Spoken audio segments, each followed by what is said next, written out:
জীববৈচিত্র্যের বিলুপ্তির প্রধান কারণ কি? এটা হয়ে যাবে দূষণ। এসএমএফডব্লিউবি 2024-এর বায়োলজির এমসিকিউ সিরিজে তোমাদের স্বাগত। আমি আগের দিন থেকে শুরু করেছি মক টেস্ট সিরিজ। আগের দিন কেমিস্ট্রির মক টেস্ট 1 নম্বর হয়েছে, সেটা এখনো যারা দেখোনি এসএমএফডব্লিউবি প্লেলিস্ট 2024 ভিজিট করে তোমরা কিন্তু দেখে নিতে পারো। এই প্লেলিস্টে 30টি ভিডিওর বেশি ভিডিও আছে। আজকে আমরা করব 11 সেকশনের মক টেস্ট 1। টোটাল 11-এর আমি তোমাদের 94টি প্রশ্ন করাবো, তার মধ্য থেকে কিন্তু তোমরা প্রায় কমন পাবে। আজকের মক 1 যেখানে 47টি প্রশ্ন পাবে, সবই কিন্তু পার্ট 11 থেকে। এই সমস্ত প্রশ্নগুলো বিভিন্ন কম্পিটিটিভ এক্সামে প্রিভিয়াস ইয়ারে এসছে, সেগুলো নিয়ে সাজানো হয়েছে আজকের পেপার। তাই ভিডিওটি শেষ পর্যন্ত দেখো, এই প্রশ্নগুলোই কিন্তু তোমরা পরীক্ষায় পেয়ে যাবে। তো প্রথম প্রশ্ন আমি করিয়েছি। দ্বিতীয় প্রশ্ন একদম সহজ সরল প্রশ্ন। জীববিজ্ঞানের জনক হলেন অ্যারিস্টটল। তারপর নিষেকের পর ডিম্বক কিসে পরিণত হয়? নিষেকের পর ডিম্বক কিন্তু বীজে পরিণত হয়। তারপর দেখো পুষ্প একটি কি? পুষ্প একটি কিন্তু রূপান্তরিত বিটপ। বেসিক্যালি যে উদ্ভিদ আমরা জানি, উদ্ভিদের উপরে একটা পার্ট থাকে, উদ্ভিদের উপরে একটা মাটির উপরে একটা পার্ট থাকে এবং উদ্ভিদের মাটির নিচে একটা পার্ট থাকে। তো বেসিক্যালি এই বিটপটাকে তোমরা ভেবে নিতে পারো স্মার্টলি বি টপ, অর্থাৎ যে সমস্ত অংশ সব সময় টপে থাকে সেই পার্টিকুলার অংশকে আমরা কি বলতে পারি? বিটপ বলতে পারি। তাহলে পুষ্প যেহেতু মাটির উপরে থাকে এবং সেটা আগে মুকুল থাকে, পরে রূপান্তরিত হয়ে পুষ্পে পরিণত হয়, তাই সেটাকে আমরা কি বলতে পারি? রূপান্তরিত বিটপ। এরপরে 5 নম্বর প্রশ্ন, শ্বেত তন্তু যে প্রোটিন দ্বারা গঠিত সেটি হলো কোলাজেন। শ্বেত তন্তু কোলাজেন দ্বারা গঠিত। পরবর্তীতে নিচের কোনটি আত্মহননকারী থলি বলে, বা এটাকে আমরা বলতে পারি সুইসাইডাল ব্যাগ। সুইসাইডাল ব্যাগ, ঠিক আছে। সেই সুইসাইডাল ব্যাগ কাকে বলা হয়? লাইসোজোমকে বলা হয়, কারণ এর কাছে কিছু আর্দ্র বিশ্লেষণকারী উৎসেচক থাকে, সেই কারণে কিন্তু একে আমরা কি বলি? সুইসাইডাল ব্যাগ বলি। তারপরে উৎসেচকের যে প্রোটিন অংশ হয়, উৎসেচকের প্রোটিন অংশকে আমরা কি বলি? অ্যাপো এনজাইম বলি। অ্যাপো এনজাইম বা অ্যাপো উৎসেচকও বলা যেতে পারে বাংলায়। সিম্পোর্ট হলো এক প্রকারের কি? সিম্পোর্ট এক প্রকারের সক্রিয় পরিবহন। সিম্পোর্ট সক্রিয় পরিবহন।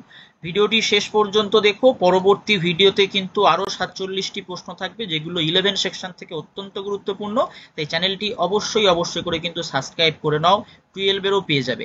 আজকে তোমাদের 23 তারিখ, তোমাদের পরীক্ষা কিন্তু হবে 28 তারিখ। আমি 26 তারিখের মধ্যে তোমাদের বায়োলজির 11-12 কমপ্লিট করে দেব। অলরেডি বায়োলজির অনেক ভিডিও দেয়া আছে, সেটা এসএমএফডব্লিউ প্লেলিস্টে অবশ্যই করে দেখে নিও, এবং যারা চ্যানেল নতুন, চ্যানেলটি অবশ্যই করে সাবস্ক্রাইব করে দাও এরকম ভিডিও পাওয়ার জন্য। দেখো নাইট্রাইটকে নাইট্রেটে পরিণত করে কে হবে? নাইট্রোব্যাক্টর। দেখো ফ্যাটের আরকিউর মান, এই জাতীয় প্রশ্ন কিন্তু তোমরা পাবে অবশ্যই। ফ্যাটের আরকিউর মান পেয়ে যাবে। তারপরে ধরো কার্বোহাইড্রেটের আরকিউর মান পাবে, কার্বোহাইড্রেটের আরকিউর মান, প্রোটিনের আরকিউর মান, এগুলো কিন্তু তোমরা পেতে পারো। দেখো ফ্যাটের আরকিউর মান কত হচ্ছে? আরকিউ ফ্যাটের 0.7। তারপর 11 অক্সিনের রাসায়নিক নাম। অক্সিন হচ্ছে একটা কি? অক্সিন হচ্ছে একটা উদ্ভিদ হরমোন। অক্সিন উদ্ভিদ হরমোন। সেই উদ্ভিদ হরমোনের রাসায়নিক নাম কি? Indole acetic acid, IAA। Short ফর্মে যদি থাকে IAA। তারপর লিপিড থেকে গ্লুকোজ হওয়ার প্রক্রিয়াকে কি বলা হয়? লিপিড থেকে গ্লুকোজ হওয়ার প্রক্রিয়া। দেখো গ্লুকোজ কি? গ্লুকোজ একটা কার্বোহাইড্রেট। তো নতুন একটা জিনিস থেকে, অর্থাৎ লিপিড থেকে কার্বোহাইড্রেট হচ্ছে বা লিপিড থেকে গ্লুকোজ হচ্ছে, সেটাকে আমরা কি বলতে পারি? গ্লুকোনিওজেনেসিস। কি বলতে পারি? গ্লুকোনিও জেনেসিস।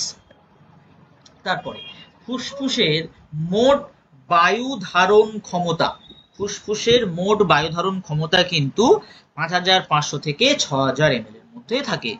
পরবর্তী প্রশ্ন 14 নম্বর প্রশ্ন, নিম্নলিখিতগুলির মধ্যে কোনটি দেহের প্রতিরক্ষায় সাহায্য করে, অর্থাৎ ইমিউনিটি সিস্টেম। ইমিউনিটি সিস্টেম, এই যে ইমিউনিটি সিস্টেমে সাহায্য করে কারা? ইমিউনিটি সিস্টেমে আমরা ডাব্লিউবিসি সাহায্য করে। ডাব্লিউবিসি ছাড়া আমরা ম্যাক্রোফাজকে জানি যারা সাহায্য করে, ম্যাক্রোফাজেস তারাও সাহায্য করে। তো বেসিক্যালি ম্যাক্রোফাজ আছে হবে, তাহলে ডাব্লিউবিসির মধ্যে লিম্ফোসাইট পড়ে, ডাব্লিউবিসির মধ্যে নিউট্রোফিলও পড়ে, তাহলে উত্তর কি হয়ে যাবে? উত্তর হয়ে যাবে কিন্তু অপশন ডি, অর্থাৎ সবগুলি। তারপর নিম্নলিখিত কোন দুটি দ্বিপদ নামকরণে ব্যবহার করা হয়? দ্বিপদ নামকরণে কি কি ব্যবহার করা হয়? দ্বিপদ নামকরণে, এটা আমাকে কমেন্ট করো। একদম সহজ সরল প্রশ্ন, 15 নম্বর প্রশ্ন, দ্বিপদ নামকরণ, এই প্রশ্নটা আমাকে তোমরা কমেন্ট করো যে উত্তর কি হবে। পরবর্তী, উদ্ভিদের যে গৌণ বৃদ্ধি হয়, উদ্ভিদের গৌণ বৃদ্ধি means secondary growth, secondary growth, এই সেকেন্ডারি গ্রোথের জন্য কোন টিস্যু রেসপন্সিবল? টিস্যু, কোন টিস্যু রেসপন্সিবল সেকেন্ডারি গ্রোথের জন্য? এই যে 16 প্রশ্নটা, উত্তর কি হয়ে যাবে? উত্তর হয়ে যাবে কিন্তু ক্যাম্বিয়াম। তারপরে একটি এককোষী গ্রন্থির উদাহরণ, একটি এককোষী গ্রন্থির উদাহরণ কিন্তু গোবলেট কোষ বা গবলেট কোষ। তারপর নিম্নলিখিত কোনটি মাইক্রো বা ট্রেস এলিমেন্ট নয়, অর্থাৎ স্বল্প মাত্রিক মৌল নয়, স্বল্প মাত্রিক মৌল নয়, স্বল্প মাত্রিক মৌল নয়। দেখো, জেডেন মানে জিঙ্ক, ম্যাঙ্গানিজ মানে Mn, ক্যালসিয়াম মানে Ca, আর বোরন মানে হচ্ছে B। তো এর মধ্যে ক্যালসিয়াম কিন্তু একটা কি মৌল? ক্যালসিয়াম একটা কিন্তু ম্যাক্রোমলিকিউল, ম্যাক্রোমলিকিউল। আমরা বলতে পারি অতিমাত্রিক মৌল। কি বলতে পারি? অতিমাত্রিক মৌল। তাহলে অপশন কি হয়ে গেল? Option C, calcium. তারপরে আরশোলার লালা গ্রন্থির সংখ্যা, আরশোলার লালা গ্রন্থির সংখ্যা কিন্তু 1 জোড়া। এরপরে যে অঙ্গাণুটি প্রোক্যারিওটিক ইউক্যারিওটিক উভয় কোষেই দেখা যায় তা হলো, তাহলে প্রোক্যারিওটিক ইউক্যারিওটিক উভয় কোষে দেখা যায়, তাহলে আমরা বলতে পারি সার্বজনীন কোষীয় অঙ্গাণু। তো সার্বজনীন কোষীয় অঙ্গাণু কি তোমরা জানো, আমি তোমাদেরকে পড়িয়েছি অন্য ভিডিওতে, এটা ছিল, তোমরা প্রত্যেকেই জানো। উত্তর কি হয়ে যাবে? উত্তর হয়ে যাবে কিন্তু রাইবোজোম, যেটাকে আমরা আবার কি বলতে পারি? এটা আমাকে বলতে পারি protein factory of, protein factory of cell নামেও কিন্তু বলতে পারি। এরপরে মিওসিসের দুটি বিভাজনের মধ্যবর্তী পর্যায়কে কি বলা হয়? মিওসিসকে দুটো ভাগে ভাগ করা যায়, মিওসিসকে দুটো ভাগে ভাগ করা যায় কি কি? একটা হলো মিওসিস 1 এবং অপরটি হলো মিওসিস 2। এই মিওসিস 1 এবং মিওসিস 2 এর মধ্যে মিওসিস 1টা কি বিভাজন? মিওসিস 1টা হ্রাস বিভাজন, মিওসিস 2টা সম বিভাজন। এই দুটোর মাঝখানের একটা পর্যায় থাকে, সেই পর্যায়কে কি বলা হয়? সেই পর্যায়কে কিন্তু ইন্টারকাইনেসিস বলা হয়। কি বলা হয়? ইন্টারকাইনেসিস, অপশন এ। এরপর উদ্ভিদ মাটি থেকে যে জল সংগ্রহ করে তা হলো কৈশিক জল। PS2 বা যেটাকে বলা হয় ফটোসিস্টেম 2, PS2 বা ফটোসিস্টেম 2, বাংলায় বললে রঞ্জক তন্ত্র, রঞ্জক তন্ত্র 2, তার সক্রিয় ক্লোরোফিল কত থাকে? P680 থাকে। এবার যদি ফটোসিস্টেম 1 এর কথা বলা হয়, সেখানে কত থাকে? P700 থাকে। তাহলে এক্ষেত্রে উত্তরটা কি হয়ে যাবে? P680। এরপর একটি কেলভিন চক্রে কত অণু PgALD উৎপন্ন হয়? একটি কেলভিন চক্রে 2 অণু PgALD উৎপন্ন হয়। এরপর কোনটি হর্ষদিবা উদ্ভিদ? কি হয়ে যাবে? এক্ষেত্রে উত্তরটা হয়ে যাবে কিন্তু পাট, এক্ষেত্রে উত্তরটা হবে পাট। নিম্নলিখিত কোন অঙ্গটি পরিপাককারী উৎসেচক ক্ষরণ করে না? এই পার্টিকুলার প্রশ্নটা আমি তোমাদের যে ডাইজেস্টিভ সিস্টেমের চ্যাপ্টার ওয়াইজ ক্লাস করিয়েছিলাম, সেই ডাইজেস্টিভ সিস্টেম বা পৌষ্টিক তন্ত্রের চ্যাপ্টার ওয়াইজ ক্লাসে কিন্তু এই ভিডিও ক্লাসে এই কোশ্চেনটা আমরা করিয়েছিলাম। তো এটা কমেন্ট করো। আমি আবার আরো একবার বলছি যে এই সমস্ত যে প্রশ্ন 94টা প্রশ্ন তোমরা 11 সেকশন থেকে পাবে, এগুলো কিন্তু অন্যান্য কম্পারেটিভ যে এন্ট্রান্স গুলো হয় আমাদের রাজ্যে, সেটা তুমি জেন পাস বলতে পারো, বা সেটা তুমি আগের যে WBJEE হতো সেটা বলতে পারো, অথবা নিট, এই সমস্ত পরীক্ষাতে এসছে সেগুলোর উপর বেস করে কিন্তু এই কোশ্চেনগুলো করা হয়েছে। এবার আমরা 27 নম্বর প্রশ্নে চলে আসি। নিম্নলিখিত কোনটি সন্ধিপদ প্রাণীর চারিত্রিক বৈশিষ্ট্য নয়? সন্ধিপদ প্রাণীর চারিত্রিক বৈশিষ্ট্য নয় কিন্তু মাংসল পদ, অপশন বি। 28 নম্বর প্রশ্ন, নিম্নলিখিত কোনটি ব্রায়োফাইটা জাতীয় উদ্ভিদের বৈশিষ্ট্য নয়? দেখো, ব্রায়োফাইটা থ্যালাস প্রকৃতির হয়, অবশ্যই। থ্যালাস মানে কি? সমাঙ্গদেহী, অর্থাৎ প্রকৃত মূল, প্রকৃত কাণ্ড বা প্রকৃত পাতা থাকে না, পত্র সদৃশ, কাণ্ড সদৃশ, মূল সদৃশ অংশ থাকে। রেণুধর দশা লিঙ্গধর দশার উপর নির্ভরশীল, সঠিক। প্যারেনকাইমা কলার উপস্থিতি হয়, তার কারণ কি? ব্রায়োফাইটাতে আমরা সংবহন কলা পাই না। কি পাই না? সংবহন কলা পাই না। ঠিক আছে, তাই এটাকে পোশাকি নাম কি বলা হয়? নন ভাস্কুলার ক্রিপ্টোগ্যামস বলা হয়। নন ভাস্কুলার ক্রিপ্টোগ্যামস, এই প্রশ্নগুলো কিন্তু আসতে পারে। নন ভাস্কুলার ক্রিপ্টোগ্যামস কাকে বলা হচ্ছে? ব্রায়োফাইটাকে। তাহলে এই তিনটেই যখন আমরা পাই, তাহলে আমরা উগোনিয়ামের উপস্থিতি লক্ষ্য করতে পারি না, উগোনিয়ামের উপস্থিতি পাওয়া যায় না, অপশন সি কারেক্ট। তারপরে অত্যন্ত পুরু ও লিগনিন যুক্ত, অত্যন্ত পুরু এবং লিগনিন যুক্ত কোষপ্রাচীর বিশিষ্ট সরল কলাকে কি বলা হয়? কি বলা হয়? স্ক্লেরেনকাইমা বলা হয়। তারপর ইন্টারক্যালেটেড ডিস্ক কোথায় পাওয়া যায়? অত্যন্ত সহজ একটি প্রশ্ন, 30-এর প্রশ্ন। তোমরা আমাকে কমেন্ট করো যে উত্তর কি হবে। যখন প্রিমিয়ার চলবে সেই সময় কিন্তু আমাকে কমেন্ট করো, আমি অ্যাক্টিভ থাকবো, তোমাদের কিন্তু উত্তর সঠিক কি ভুল আমি বলে দেবো। অবশ্যই করে কিন্তু তোমরা চ্যাট বক্সটা দেখো। নিম্নলিখিত কোনটি আরশোলার পৌষ্টিক তন্ত্রের অংশ? আরশোলার পৌষ্টিক তন্ত্রের অংশ কিন্তু অপশন বি। তারপর বেমতন্তু তৈরি হয়, বেমতন্তু কিসের দ্বারা তৈরি হয়? বেমতন্তু তৈরি হয়, দেখো কি আছে? মাইক্রোবডি, মাইক্রোফিলামেন্ট, মাইক্রোটিবিউল, তারপরে আছে রাইবোজোম। উত্তর কি হবে? মাইক্রোটিবিউল দ্বারা তৈরি হয়, মাইক্রোটিবিউল। তারপর আরএনএ বা যেটাকে আমরা বলতে পারি ribosomal RNA, ribosomal RNA protein সংশ্লেষের ক্ষেত্রে গুরুত্বপূর্ণ ভূমিকা পালন করে এবং এক প্রকার রাইবোজাইমও বলতে পারি।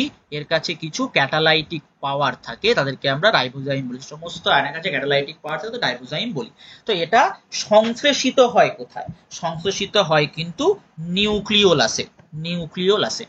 নারকেলের জলে কি পাওয়া যায়? কোন ধরনের হরমোন আমরা নারকেলের জলে পাবো? নারকেলের জলে আমরা কিন্তু কি পেয়ে যাব? সাইটোকাইনিন পেয়ে যাব। নারকেলের জলে আমরা সাইটোকাইনিন পেয়ে যাব।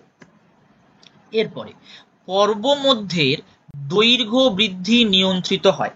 পর্বমধ্যের দৈর্ঘ্য বৃদ্ধি বলতে ধরো এরকম একটা স্টেম আছে, সেই স্টেমে এই একটা শক্ত অংশ, আবার এখানে একটা শক্ত অংশ, এর মাঝখানে যে পর্বগুলো থাকে, যে পাটটা থাকে, সেটাকে আমরা পর্বমধ্য বলছি। তো এটার বৃদ্ধিতে বা এটার বৃদ্ধি, দৈর্ঘ্য বৃদ্ধি নিয়ন্ত্রণ করে কে? জিব্বেরেলিন বা জিব্বারেলিন। তারপরে গ্লাইকোলাইসিস প্রক্রিয়া, গ্লাইকোলাইসিস প্রক্রিয়ায় মোড লাভ হয় কত সংখ্যক এটিপি? মোড লাভ হয়, এটা কমেন্ট করো দেখি, এটা কমেন্ট করো। এই ধরনের প্রশ্ন কিন্তু অবশ্যই করে পাবে তোমরা, এটা আমাকে কমেন্ট করো। 36-এর প্রশ্ন। তারপর যখন শ্বসনে শুধুমাত্র কার্বোহাইড্রেট মানে হলো শর্করা জারিত হচ্ছে, তখন আর কিউর মান কত হয়? তখন আর কিউর মান কত হয়? 1 হয়, আর কিউর মান 1। তো শর্করা বলতে তুমি C6H12O6 ধরে নিতে পারো। তো এভাবে আমরা যদি আর কিউ সূত্র জানি, আর কিউ সূত্রে ফেলে দিলে সেটা আমরা উত্তর কি পেয়ে যাবো? ডি। তো আমি তোমাদের কি বলেছিলাম যে ফ্যাট, কার্বোহাইড্রেট, এগুলোর কিন্তু আরকিউ অবশ্যই করে তোমরা দেখে যেও, এগুলোর আরকিউ অবশ্যই করে দেখে যেও। এবং আর একটা আরকিউ দেখে নিও অর্গানিক অ্যাসিডের, অর্গানিক অ্যাসিড যেগুলো একের থেকে বেশি হয়, জৈব যে অ্যাসিডগুলো হয়।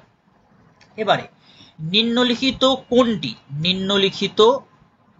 কোনটি শ্বেতপেশির বৈশিষ্ট্য নয়?